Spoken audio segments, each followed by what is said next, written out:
প্রতিদিনের চিন্তা ও প্রার্থনা। 11 জন। দিনের প্রধান চিন্তা।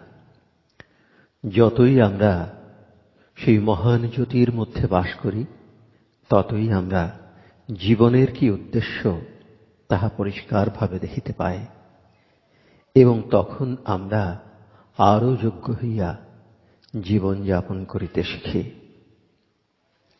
মুখস্থ করা যায়, এই অগ্নিশিখা নাহি যার ধূম বা ইন্ধন, জলে যাবে নয়ন দেখে না তাহারে কহ। ঋষি মুখে থাকে সে আগুন বাক্যরূপে, প্রেমিক হৃদয়ে আছে তার স্থান। পূজাবিধি করে উদ্দীপ্ত এ পাবক, করে যেথা সাধু ভক্তজন তাহাদের পূজা অর্ঘ্য নিবেদন। এই বহ্নির হয় অনন্ত জীবন। উপদেশ। আমাদের প্রত্যেকেরই উচিত যে আমরা অন্তরে সেই দিব্য প্রদীপ জ্বালাইয়া জীবন পথে চলিব। যখন দুঃখ দুর্ভাগ্য আসিবে, তখনও এই দীপ জ্বলিবে। এ জগতে হঠাৎ ঘটনা বলিয়া কিছু নাই।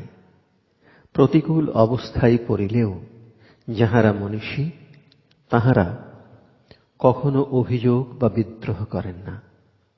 তাহারা সকল কিছুর মধ্যে কল্যাণ রূপ দেখিতে পান। তাহারা অশুভকে মঙ্গলে পরিবর্তিত করেন।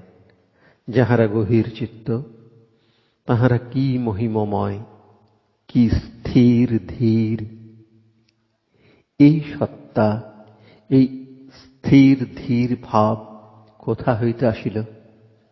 অন্তর্জাত সাহস এবং প্রসারিত দৃষ্টি ইহার পিছনে। প্রার্থনা। সেই পরম প্রভুর শ্রীচরণে আমার হৃদয়ের প্রার্থনা নিবেদন করি। আমি যেন বাধাহীন হইয়া তাহার আশীর্বাদ এই হৃদয়ে ধারণ করিতে শিখি। আমি যেন তাহার সকল দানের যোগ্য হই।